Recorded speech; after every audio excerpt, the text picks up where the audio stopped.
Hello, and welcome to The Cognitive Revolution, where we interview visionary researchers, entrepreneurs, and builders working on the frontier of artificial intelligence. Each week, we'll explore their revolutionary ideas, and together we'll build a picture of how AI technology will transform work, life, and society in the coming years. I'm Nathan Lebenz, joined by my co-host, Eric Torenberg. As a developer, the journey from concept to production-ready large language model apps is fraught with challenges. Dealing with unpredictable language model outputs, hallucinations, and ballooning API costs can all be blockers to shipping your next AI-powered feature. That's where advanced RAG comes in. With the new RAG++ course from Weights & Biases, you can overcome these hurdles and build reliable, production-ready RAG applications. Go beyond proof of concept and learn how to evaluate systematically. Use hybrid search correctly, and give your RAG system access to tool calling. Based on 21 months of running a customer support bot in production, industry experts at Weights & Biases, Cohere, and Weaviate show you how to get to a deployment-grade RAG application. This offer includes free credits from Cohere to get you started. Make real progress on your large language model development and visit wndb.me/cr to get started with their RAG++ course today. That's wnb.me/cr to get started with their RAG++ course today. Hello, and welcome back to The Cognitive Revolution. Today, my guests are Shrestha Basu Mallick and Logan Kilpatrick, product managers for Google's Gemini API and AI Studio products. The occasion for our conversation is Google's release of a new grounding feature that allows Gemini models to tap into Google search results to get up-to-date information from the web at runtime. This comes just a couple of days after Google's latest earnings call, in which CEO Sundar Pichai noted that Gemini API usage has grown by a factor of 14 over just the last 6 months. To prepare for this conversation, I spent a couple of hours integrating Gemini into an application that I'm developing, and I found myself pondering a few big picture questions. First, considering that various leaderboards consistently have Gemini at or very near the top, why does it still seem to be the third priority for most developers, behind OpenAI and Anthropic? One hypothesis is that Google's platform is simply too complicated, or that the Gemini API is missing key features. But in my hands-on work, I did not find that to be the case. Using the Vercel AI SDK, I was able to integrate Gemini as a peer to OpenAI and Anthropic models quite quickly and easily. Second, should we expect large language model capabilities to converge or to diverge across providers? Considering this question through the lens of the Platonic representation hypothesis, and taking seriously that large language models are learning ever more sophisticated world models and patterns of reasoning, it would seem that they are destined to converge. And yet, at the same time, OpenAI now has unique reasoning models, Claude is alone in its ability to use computers, and Gemini still has by far the longest context windows, and now adds to that a native Google search integration. Finally, how and how much are teams within these companies thinking about competition? We know that big tech leadership is taking a game theoretic approach, justifying tens of billions of dollars of investments on the ground that that's simply what it takes to make sure they're not left behind in the AI era. But what about at a product development level? Are they constantly thinking about the competition, or are they just trying to build the best products that they can? Logan and Shrestha had thoughtful responses to these questions and more, as we got into a number of details on the Gemini API and AI Studio, including code execution, prompt caching, the incredible value of Gemini Flash, and the generous free tier that Google offers, all in just an hour's time. As always, if you're finding value in the show, we'd appreciate an online shout out, a review on Apple Podcasts or Spotify, or just a comment on YouTube. We always welcome your feedback, either via our website, cognitiverevolution.ai, or by DMing me on your favorite social network. For now, I hope you enjoy this real-time update on the Gemini API's latest features and the inside look at Google's AI API product strategy with Shrestha Basu Mallick and Logan Kilpatrick. Shrestha Basu Mallick and Logan Kilpatrick from Google, the Gemini API and the AI Studio team. Welcome to the Cognitive Revolution. Thanks, Nathan. Yeah, thanks, Nathan. I'm excited that this is appearance 3, so I'm going for the record for the most number of appearances on your podcast. Yeah, you're in close great competition. You're in great company. Another 3-time guest is Nat Viv from the medical applications team. And watch out, because he might be due for a 4th before we know it. So you guys got to keep the pace up. So big news yesterday. The Google had an earnings call. I think added a cool $100 billion to the market cap after hours. Everybody's feeling good. the headline stat around the Gemini API was 14x usage growth over the last 6 months. I have also spent a few hours this morning looking at the AI Studio, all the latest stuff there, and testing out the big new announcement today, which is the new grounding feature, where we can now tap directly into Google search results when we make a Gemini API call. A lot of great stuff there. Let's get the headlines from your perspective.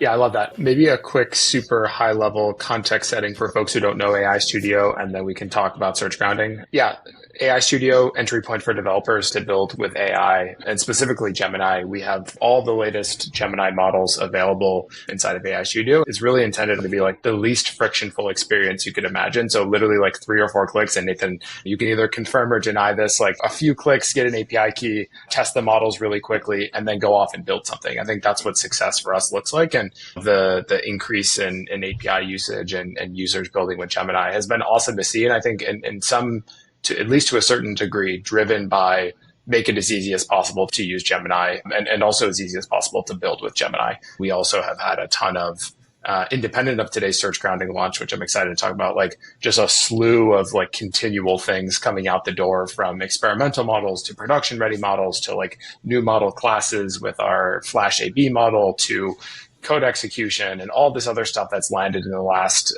6 months. So I think there is this direct correlation in the increase in usage with continually getting new features out the door for developers. And there's so much new stuff that's coming out these days. I think developers are sort of being implicitly tuned to like gravitate towards the platform where things are continuing to come out of. And it's been fun to be a part of that for the last 6 months and continue to put things into the hands of developers and get them excited about sort of the path that we're on. Definitely. I would also say, like, we can go into search grounding in a bit here, but I would also say that, there's also features that we have out there. Logan mentioned code execution. We have context caching. Nate, you were talking about structured outputs, where we've put out the initial versions of the features, but we're continuously taking feedback from developers in terms of how to improve those features.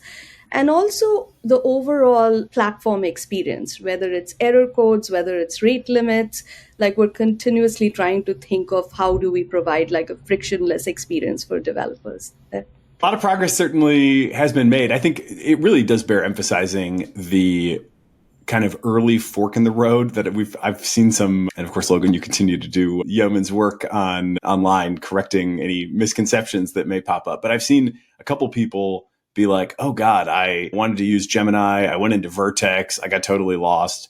And in that respect, certainly Google's in good company with other like major cloud platform providers where the tools have just become overwhelming for a new user. Certainly I've experienced that most with AWS, honestly.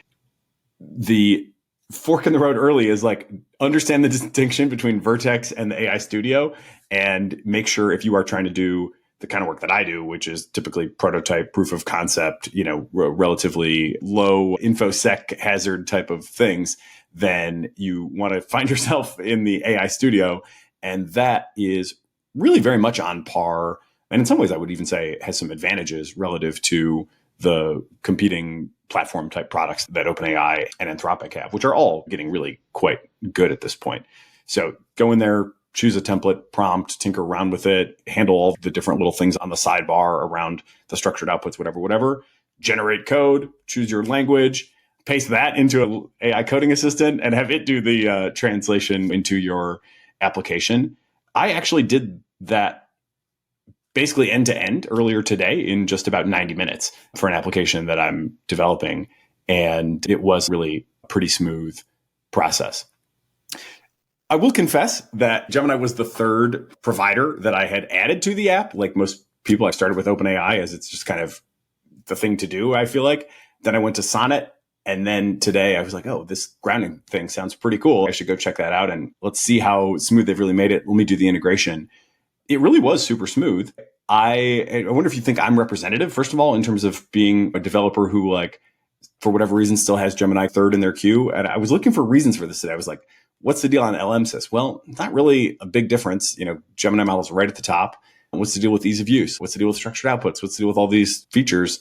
It seems pretty much like a dead heat, honestly, in the overall competition these days. So I wonder, is that just like a legacy hangover from the pre-Logan era? Do you have other ideas about it? And maybe we can kind of talk about some of the wins that you're seeing that might inspire people to think about these as like peers as opposed to a 1, 2, 3 ranking. Yeah, it's a great question. I think the answer is complicated. I think maybe one simple answer is like, Gemini's only been around for a year now. Actually, the model hasn't even been out for a full year. December of 2023 was when the first Gemini model was announced. OpenAI had a bunch of other models long before that, and the API had existed for actually many years before that, dating all the way back to, I think, 2021 or 2022. So we've been sort of in the last year on this, to the point that you made, on this mission to sort of get to parity with the rest of the ecosystem, and then really actually start to deliver some of those differentiated capabilities. I think we've done that at the model level, and that's been sort of actually from the beginning with Gemini, going natively multimodal and being the first LLM, the like large scale frontier LLM to go natively multimodal, and also at launch with long context, the million token context window. And we were there together at IO when the 2 million tokens with 1.5 Pro was announced, and also 1.5 Flash, which was sort of this, I think, this breakout moment for us where, and you can sort of track that back to 6 months ago as well, when sort of API volume started to increase. That model has done such a good job of sort of balancing all of these different things that developers really care about. I think all that said, a ton of progress. The practical reality is like Gemini's still only been around for less than a year. So like we are sort of getting over the mindshare perception challenges of people already having chosen an LLM when the technology originally came out. And the strategy is do a bunch of things that solve a bunch of the problems that sort of are uniquely suited for Google to solve. And one of those is search grounding, and the other one being some of the long context stuff from an infrastructure challenge perspective. So it's been a ton of fun to sort of reason about what are the things that we can uniquely provide value on, in addition to just having the world's best models from all the metrics and capability standpoint. How can we continue to differentiate? And that's why I think search grounding has been a ton of fun. Yeah, and to add to that, Nathan, like when we go and talk to developers, we do hear that OpenAI, Anthropic, they both built excellent models with great buzz. And a lot of times when you're a very busy startup founder or someone like yourselves that builds a lot of prototypes, you may not have the time to evaluate all the models and make a rigorous decision. And under those circumstances, it can sometimes be easy to just say, we know there's a lot of buzz around this specific model. Let's just go with that. It'll directionally be a safe choice. And so we do have a lot of empathy for developers. And this is also where, coming back to the conversation we were having, giving developers best practices around prompting, around like easy ways to quickly evaluate models for their use cases and understand the quality, price, latency trade-off there quickly will help. And we do see that, to Logan's point. And of course, we are in our post-Logan era. Not post-Logan, but like we're in the Logan era. In the Logan era, sorry. I think it's really made a difference. And I think we do see the perception changing just with us trying to be more responsive, us trying to build a more robust platform, not just for prototyping, but we hope for production use cases as well. Yeah, that's the thing that gets me most excited, which is like, I do think the perception is changing. Like, the sort of canonical joke on Twitter right now of like the vibe shifting. To a certain extent, it actually has. I think the challenge is like you sort of, you earn the perception shift over a very long extended period of time. So this is like a many-year endeavor of us building the best platform for developers to build with AI. But the progress in the last 6 months gets me incredibly excited that we actually are going to do that. It's just, you have to continue to earn it over time. And hopefully search grounding is another one of those moments where folks are like, it's clear that Google is really showing up and building best-in-class tools for developers. Yeah, so let's talk about some of the wins and some of the reasons why, and maybe give some kind of sense for situations where people have found advantage in Gemini. In the earnings call yesterday, or on the accompanying blog post, there was a call out for Snap. There was also a call out for a company called Hiscox, which I didn't know much about, but is apparently a big insurance company that is using Gemini to reduce the time it takes to come up with a quote for some sort of complicated risk. days to minutes. We've certainly seen that kind of story in general. What I would love to dig into a little bit more, and you could bring your own examples too, ones you've seen. I'm sure you've got many startups and conversations you could draw on for this. But what are some examples where people are kind of evaluating and ultimately said like, okay, we're going to go with Gemini. Here's why. I think those sorts of examples are like probably the most compelling, thing we could communicate to people. Yeah, I think that the whole sort of class of use cases where we see Gemini sort of excelling and also like developers getting most excited is around multimodal stuff. I think, again, that sort of push from the first iteration of the Gemini models to be natively multimodal is like the DNA of the model is such that these are use cases that we care about and have spent the last years pushing and making them even better. It's also the use cases where there's actually the least amount of products and companies that have been built so far. So it is like this frontier of making native audio work, making native video understanding work, making native multimodal image understanding work, and actually scaling those to production use cases. We're like still at the very early stage of that happening. But if you look at the people who are sort of pushing the frontier, and like a great example is like TL Draw is one of those companies that I love to see actually pushing on what might the next iteration of the user experience of some of these LLMs actually look like, and powering that experience using Gemini because of this push that we've done with image, audio, and video. I think has been one of the most exciting things. Also from like the founder builder perspective, if you're sort of looking at the space of where the opportunities are, you actually want to be using the frontier capabilities and you want to be going to the place where like there's not a ton of people who are already building. And I feel like for a lot of text use cases, there's just like, 1,001 different startups tackling every single use case that's possible with text. And there's actually, again, just because these capabilities are sort of still on the frontier, there's way less companies that are tackling those problems. And that gets me excited as sort of the maturity curve continues to ramp up. And as those folks find these use cases more, they'll sort of tell this story and more folks will end up using Gemini. Hey, we'll continue our interview in a moment after a word from our sponsors. The Cognitive Revolution is brought to you by Shopify. I've known Shopify as the world's leading e-commerce platform for years, but it was only recently when I started a project with my friends at Quickly that I realized just how dominant Shopify really is. Quickly is an urgency marketing platform that's been running innovative, time-limited marketing activations for major brands for years. Now, we're working together to build an AI layer, which will use generative AI to scale their service to long-tail e-commerce businesses.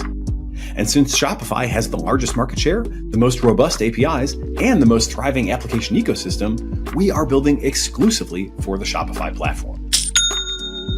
So, if you're building an e-commerce business, upgrade to Shopify and you'll enjoy not only their market-leading checkout system, but also an increasingly robust library of cutting-edge AI apps like Quickly, many of which will be exclusive to Shopify on launch.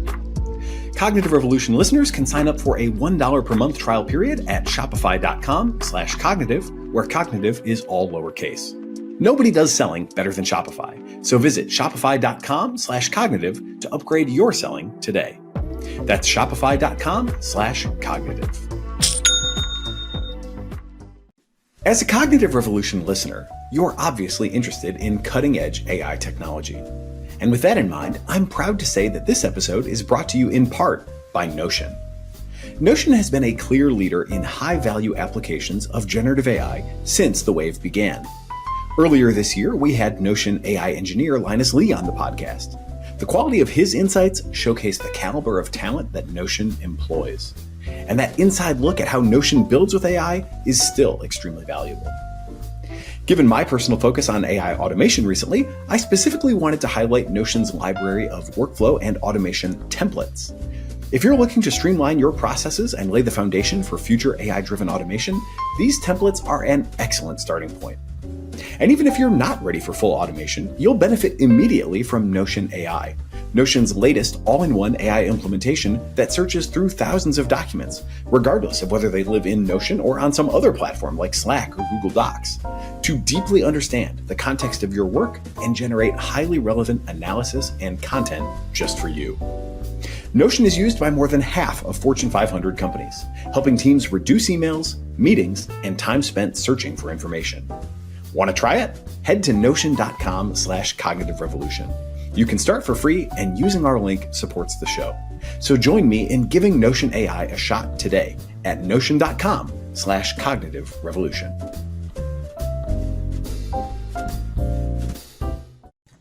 Yeah, plus one to that, right? Multimodal, long context, and the overall price performance trade off that we offer. So, another example is this company called New Computer, and they've designed an AI called Dot, where the idea is to, they kind of create like these living history of people.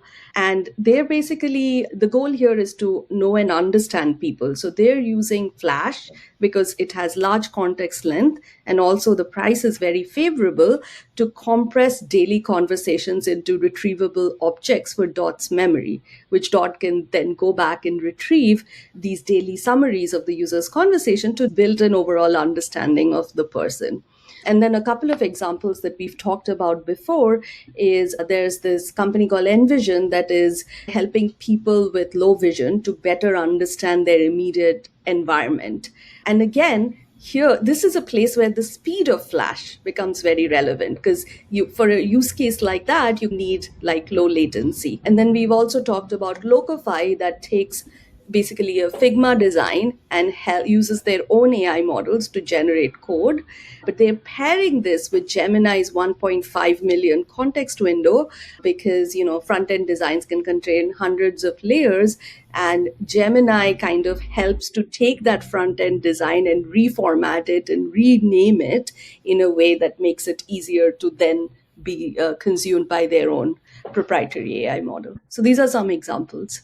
Yeah, and Nathan, what you mentioned sort of you checked LMSys today and you sort of looked at the capabilities of the model from that perspective. This is obviously somewhat biased because it makes Gemini models look really good, but I've been sending folks to artificial analysis, which sort of goes like a few levels deeper than just what is the ELO score of the model, which is what LMSys is testing. It takes into account things like price, latency, et cetera, et cetera.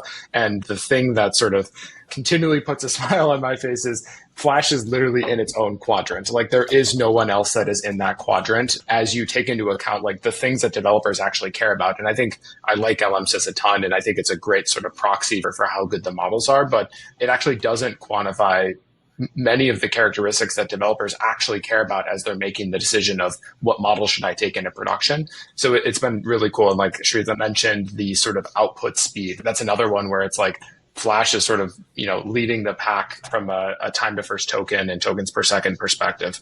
So I'm optimistic that, like, again, it takes time to get people aware of the stuff, but the proof is in the pudding, especially with Flash. I think it just continues to be like far and away the best. My favorite quote is I saw some tweet that was like, Google's making it impossible to not build with Flash because of how good the value proposition is, which I love to hear that perspective from developers. And now we have Flash 8B as well, which is another great price performance latency trade-off model. So to summarize that, the key distinguishing factors up to present have been multimodality. Gemini was a leader on. I would say at this point, everybody sort of has that. I don't know if that's like something that we can, are people, when they are drawn to that, maybe not entirely. I guess audio is maybe still not exactly supported in other places. So yeah. Same with video, I think. Yeah. Okay. It's funny. I've done a lot of like little workarounds for this kind of stuff over time where I'm almost accustomed now to pulling image frames out of video and like sending those in a packet to whatever language model I'm using. And same thing with audio where I'll do like a transcription and then feed that in and whatever. So, okay, you can get around that kind of stuff. You can just provide those files. So that's definitely still a distinctive capability. The long context thing obviously resonates. I had a challenge for myself and then the just price performance of Flash, I should spit it out. I had a challenge for myself at one point of figuring out how to spend $1 a day on Flash. And like notably, and I want to get a little bit of your comments on the free tier as well, because I actually think that I spent nothing, even though if I had paid the like nominal price, I would have, I think, spent $1. That took me like 12 to 13 million tokens. It was like processing 5 years of email. And I do think more people should be thinking about like what they can do to process and filter information at like previously unimaginable scale, because it's just so cheap now. I haven't built some of these things yet, but I'm like thinking about, of course, everything's going exponential in AI. So I used to feel like I could a couple of years ago now, I used to feel like I could keep up with the research and like the most important papers I would end up seeing. They would, come across my radar one way or another. That ship has long since sailed. And I feel that primarily just because things, sometimes pop up and it's like, this was a month ago and I didn't even see it. Like, what's happening? So that's crazy. This concept of luxury software keeps coming up where I'm like, could I create an app with like a lot of context on me, go read every paper that comes out on archive every single day and make and of course the devil's going to be in the details on the actual quality of the recommendations, but can I get it to a point where it is like reliably surfacing the ones that I really want to read given my interests? Where I'm at on that right now is I've done a lot of the context creation. And I think the cheapness of a model like Flash, the affordability maybe is a more positive way to say that, is such that I can literally potentially drop in like 50, even 100,000 tokens about me for each call that I want to make and do that with each paper. And it still like multiplies out in such a way where, if I do 100 papers, I'm getting into the neighborhood and with 100,000 tokens about me to guide its evaluation of that paper for me specifically. That still only adds up to like maybe $1 a day, which is pretty crazy to think about. So, frontiers there are receding before us faster than we can chase them down, I'm afraid.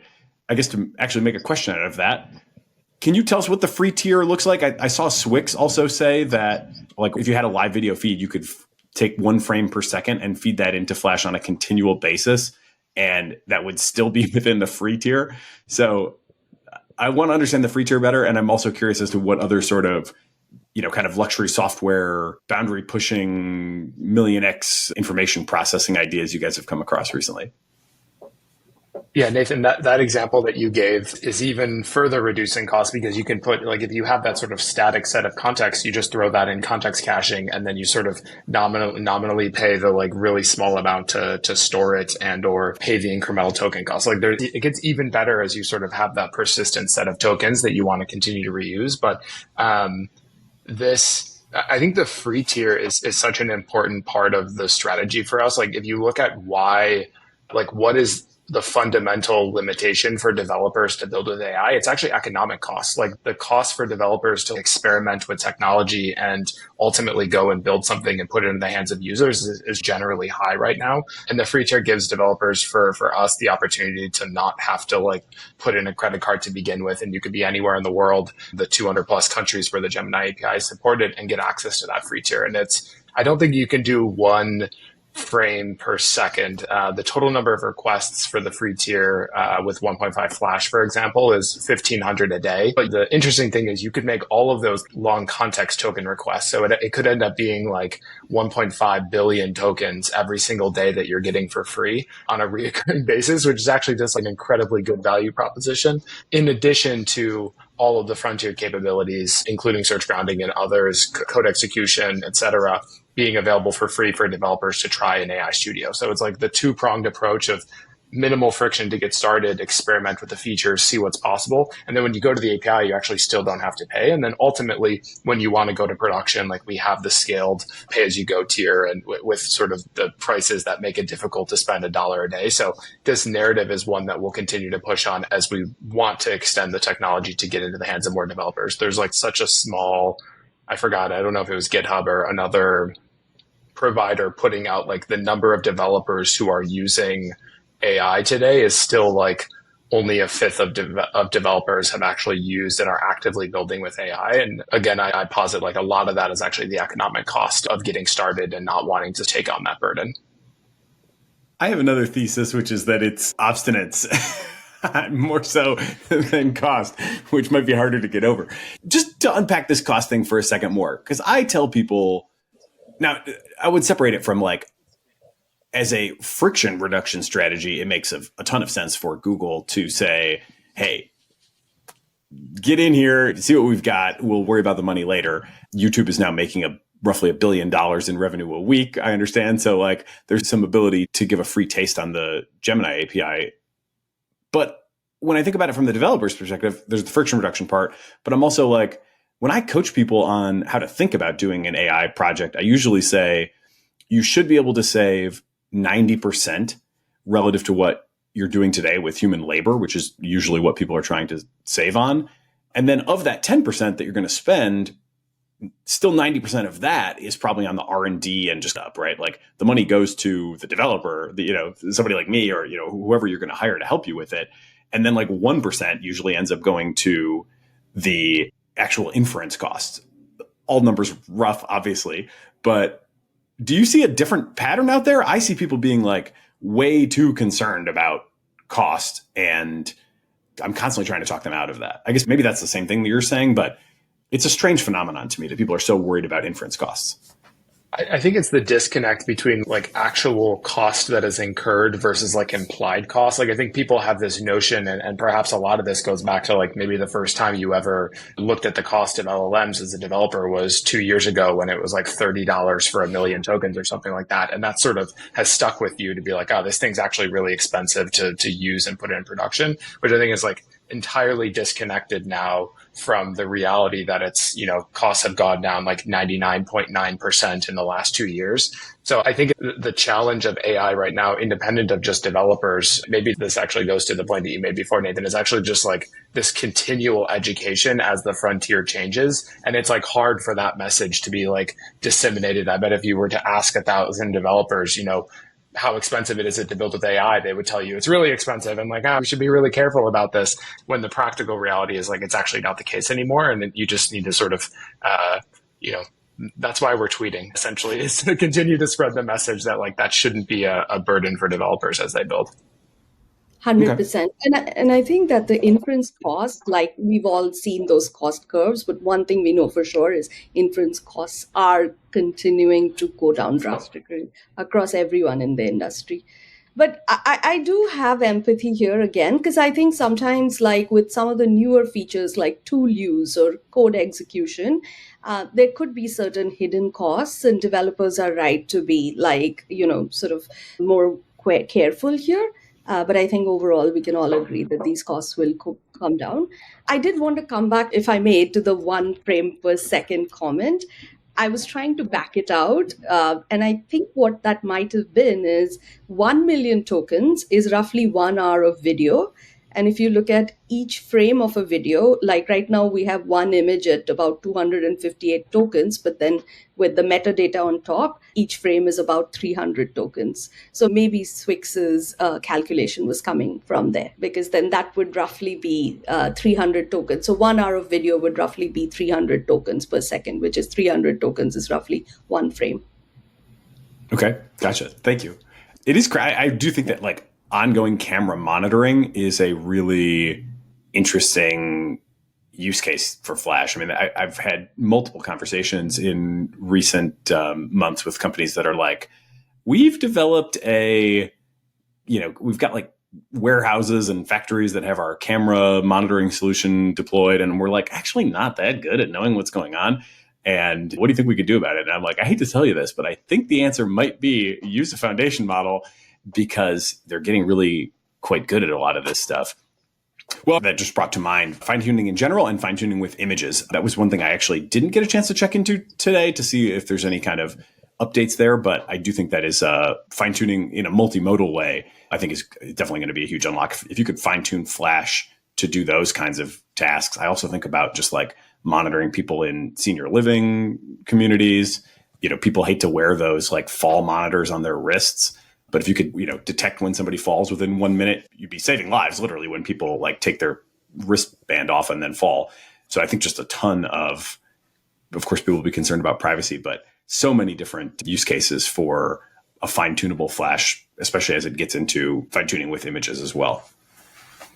Yeah, it's on the roadmap. So hopefully next time we talk, we'll be able to dive more into the multimodal fine-tuning piece. But I think your comment about the sort of, or more broadly, the future looks like these large foundation models replacing a lot of the sort of domain-specific computer vision models. As somebody who spent the early part of my career training domain-specific computer vision models, like I can almost my assumption is like the problem I spent a year training a model to solve and like going through this entire data curation iteration process probably just works out of the box now with some of these large models like Gemini. And I think as the model crank continues to turn, it's like more and more of those domain specific computer vision models likely are just capable out of the box for our foundation models. And I think to your point, image fine tuning is probably like the right sort of knob as you try to get to the level of like production scale and quality that you need to actually flip the switch of replacing some of those systems. But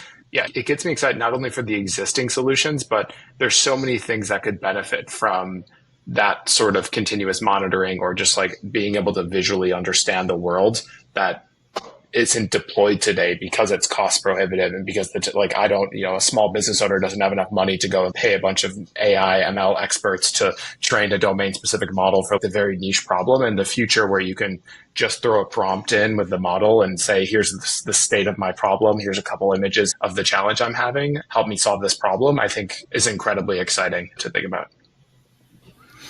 Yeah, multimodal fine tuning is a request that we get pretty often. As Logan said, we're thinking about it. Do want to call out, though, that we recently released the ability to get access to fine-tuned models as well as tune models using API keys. That was the other thing that we used to get requested for a lot. So we did make that available. So now users no longer need to just be using OAuth. They can actually use API keys for tuning. Gotcha. Okay, cool. Yeah, that sounds quite enabling. Hey, we'll continue our interview in a moment after a word from our sponsors. The Cognitive Revolution is brought to you by LMNT, a zero-sugar electrolyte drink mix that's working to change how we think about the role of salt in hydration and performance. I have to say, when I started an AI podcast, I never thought we'd be sponsored by a drink company. But when LMNT inquired about a possible sponsorship, they also offered to send me a sample pack, and so I figured, might as well try it out. When the sample arrived, my wife Amy could not believe what a perfect fit it was for me specifically. For years, I have felt that my body needs more salt than nutrition labels indicate, and so I was interested to learn that the LMNT formula is based on a growing body of research suggesting that most people perform best with 2 to 3 times more sodium than official guidelines recommend. I was also fascinated to see that they specifically recommend it for people who fast regularly, since I personally don't eat until dinner time most days. Obviously, I'm not a doctor, and what my body responds well to may or may not work well for you. But after drinking LMNT for a couple of weeks, I can sincerely say that I really do enjoy the product. My favorite flavors so far are the mango chili and grapefruit, and I for one also enjoy the raw, unflavored version, which reminds me of the taste of the ocean. If you're curious about optimizing your electrolyte intake, you can support the show and get a free sample pack with any purchase by visiting drinklmnt.com/TCR. That's drinklmnt.com/TCR.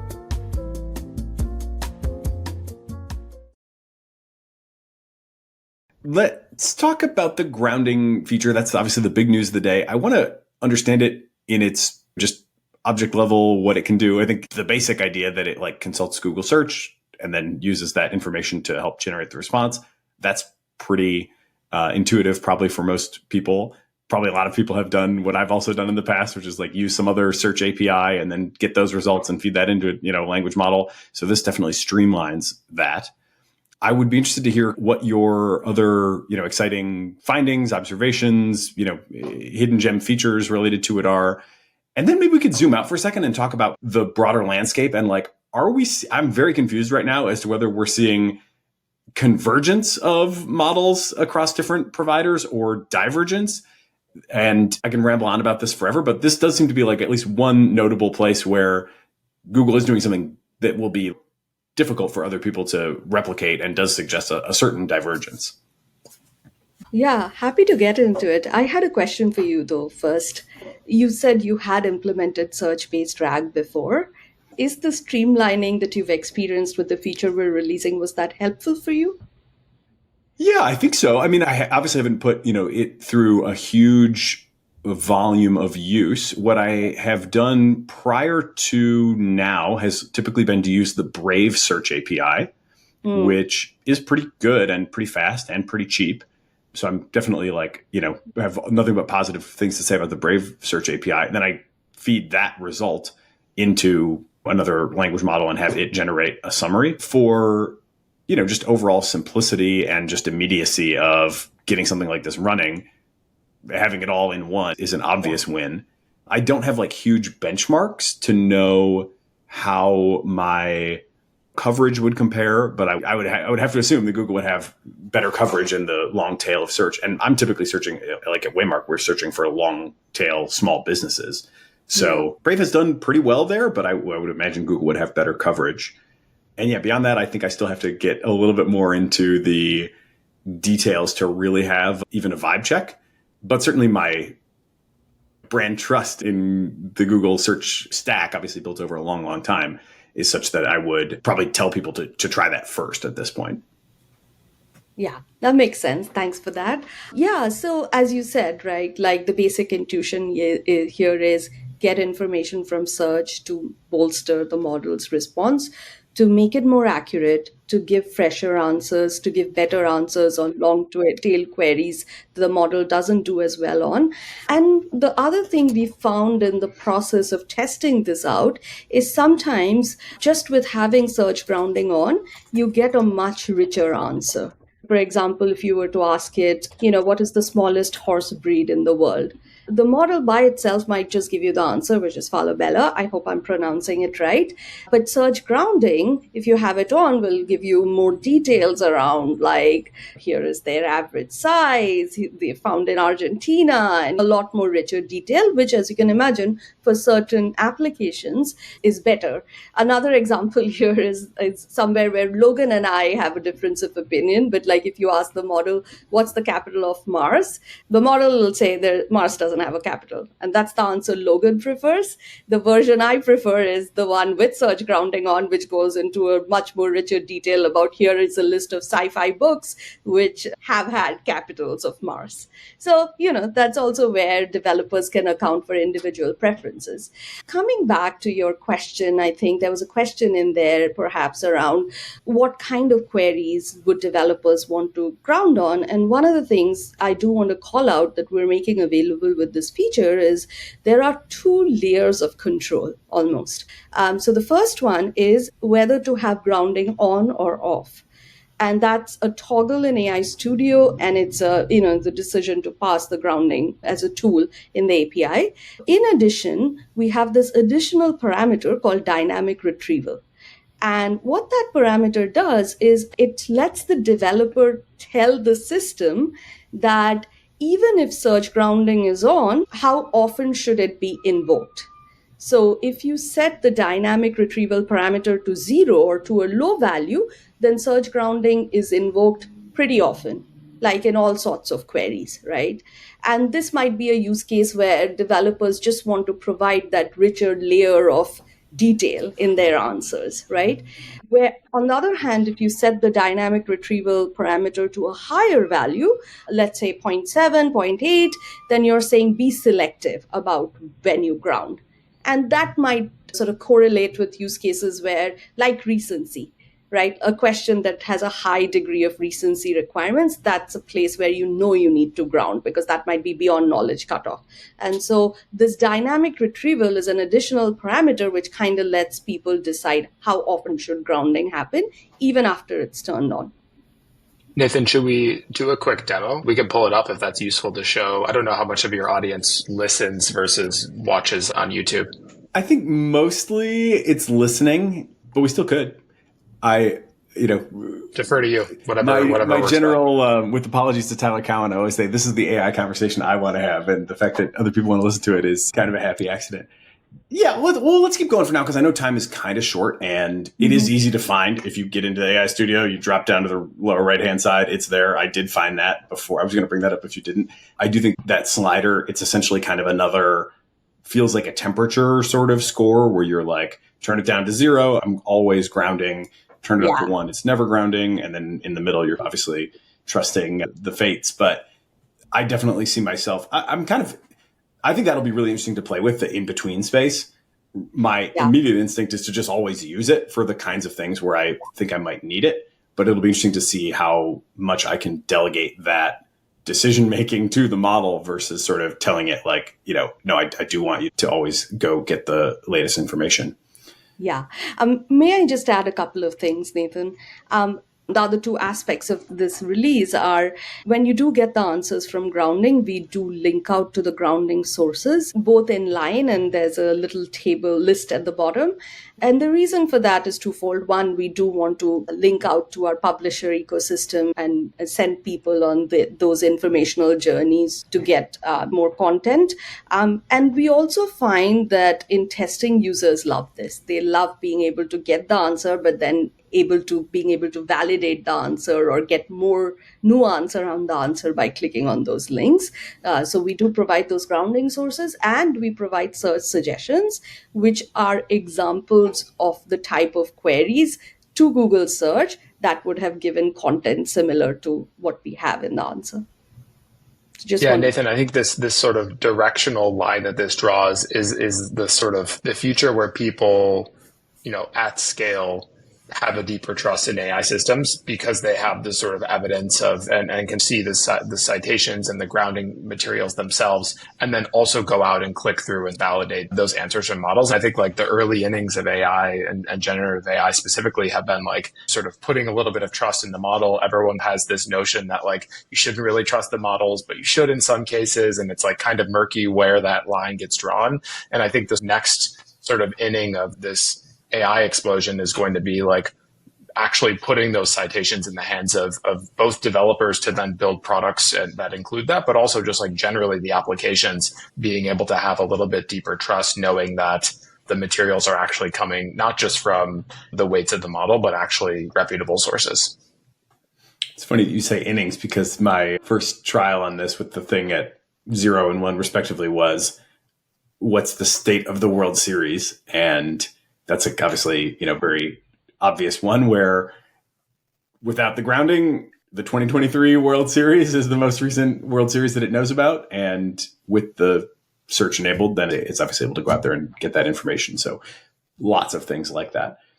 If I were to summarize the kind of big picture, you're a new developer. I don't know too much about what you're doing, but I'm just kind of trying to coach you on which provider you should look at first. I would say right now, OpenAI has the O1 series that has this like reasoning capability. If you have like really hard problems, you might want to look at that.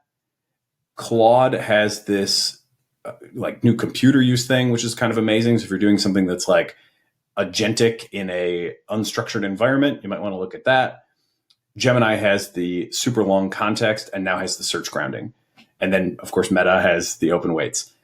I guess, fair summary. And how much time do you guys spend thinking about like competing on those areas where the others have sort of taken a lead for the moment versus just charting your own course? I think the expectation from developers, and you sort of see this play out online, is like someone gets a capability and then the question is like, when can I get that capability with this model provider? So I think that's like been the general trend of, for some of these like large, very large, exciting frontier capabilities, inference time compute stuff, computers using agents, computers controlling stuff, or AI controlling the computer.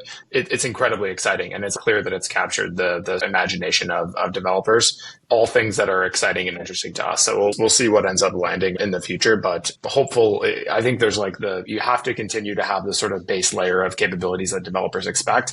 And then for us, it's like, what can we do that's like net different, specifically like leveraging the things that Google is uniquely good at. And that's like large scale infrastructure. And you can sort of see that play out with long context, search with search grounding and the whole ecosystem of other things that are unique to Google that other companies don't do.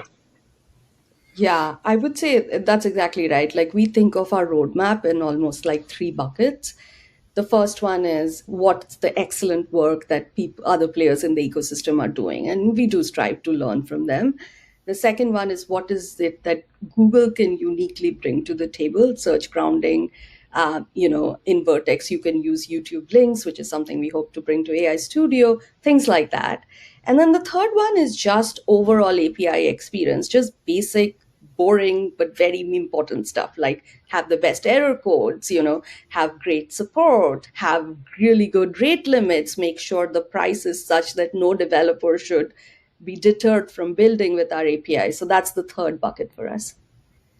Yeah, and we also get the luxury of learning from other people's, I don't know, want to say mistakes, but like, what is the feedback from developers? And I think a really tactical example of this is code execution, and like the base capability of code execution as a tool. Does it exist in the default endpoint across other providers? And it does. Like it is literally a toggle in the UI and the tool that you can pass in to like just sending a generic request. And I think the lesson learned was like, developers want this capability and they don't want to have to use a different version of the API for some very specific use case. How could we expose that? And that was the same sort of principle for search grounding. It was like, we don't want to force developers to go use some other variant of our API. We really want them to just be able to use the basic version that most people are using and just toggle it on by simply passing a tool call. So in many respects, we get to Shretha's point, like learn from the others in the ecosystem, which is super helpful. Yeah, that's interesting. Another instance of that I came across today that I'm interested in how you think about is in the context of the structured outputs, and this gets really into the weeds, but this is a very useful feature where I can say exactly what schema I want the response to come back to me in. And as a developer, that's obviously super useful because now I know that I'm going to have, some structure of data that I can map onto my application, whatever. So I think that should be pretty intuitive for most people. I had been using the OpenAI one. It has all fields required by default. So whatever schema you give it, it's going to give you every single one of those fields back, even if it kind of leaves them empty or they're not really relevant in a certain case or whatever. In the Gemini one, it seems, if I understand correctly, that they're all optional and then you can tag them as required. And that took me a few minutes to figure out. Again, the whole thing only took like 2 hours to do the whole integration. So it was pretty snappy. But I wonder how you think about those kinds of things. Was that like we think that they're doing it not quite right and we want to do it better? And how do you balance that against like trying to make it sort of a drop-in alternative in some cases? Because I think that was literally the only outright error that I hit in the entire process where I was like confused momentarily as to what was going on. So I wonder how you just think about making those design decisions and like, drafting off of somebody else's momentum versus deciding like you think there's a better way to go. I think this is one of the toughest pieces of balance to strike. The best outcome is our thing is different, and it's different in the way that sort of resonates with a developer's mental model of how a feature would work. And I think like having priors from a different provider in the ecosystem and bringing that prior, I think is like one user journey. I think the other user journey is like, maybe this is the first time you're sort of wrapping your head around this and like, what would you expect it to work, or how would you expect it to work by default? And I think that particular example, like having optional and then the required field, to my understanding, like resonates more with just like how JSON structures work in general. Like if I were to define JSON, I think it is like implicitly all optional by default, and then you would tag fields as required. But you sort of, you surely pay sort of the cost for trying to lean more towards like what is a developer's innate assumption versus what are others in the ecosystem doing. And that's one of those tough things where there's no perfect answer, but you have to sort of, make that trade-off. Yeah, and I think this can go either way, right? Like we took this position, but there's a lot to learn. I remember listening to Michelle Pokris from OpenAI on a podcast, and they had a lot of deliberation before they made all those fields required, because they just wanted to ensure that developers knew what was needed to get back that accurate output. So that was the choice they made. We decided to adhere to the fact that the implicit assumption in JSON is all fields are optional, but we'll learn as we have these features out into the open. I think the one other similar one is context caching, where we were the first provider to release context caching, but now Anthropic has their version, OpenAI has their version, and we're getting a lot of feedback from developers in terms of what works well for our version and where we could improve. And we're definitely looking into that. Cool. So anything you think developers should be thinking more about, or any other parting thoughts? I can go. I mean, obviously, mostly the focus for today was on search grounding, but in general, we're constantly looking for feedback from developers in terms of how they're using our features and how we can make it even better. So I just want to invite your audience to keep doing that and reaching out to Logan or reaching out to anyone else. Yeah, this was a ton of fun, Nathan. Thanks for having us. Hopefully we'll see you at I.O. next year again, and we can catch up in person and see whatever cool stuff ends up landing. Yeah, we're all waiting with bated breath for the next big thing. It's funny, the treadmill is just speeding up, I feel like, every single day. For now, Shrestha, Basu, Mallick, and Logan Kilpatrick, thank you for being part of the Cognitive Revolution. Thank you, Nathan. Thank you. It is both energizing and enlightening to hear why people listen and learn what they value about the show. So please, don't hesitate to reach out via email at tcr@turpentine.co, or you can DM me on the social media platform of your choice.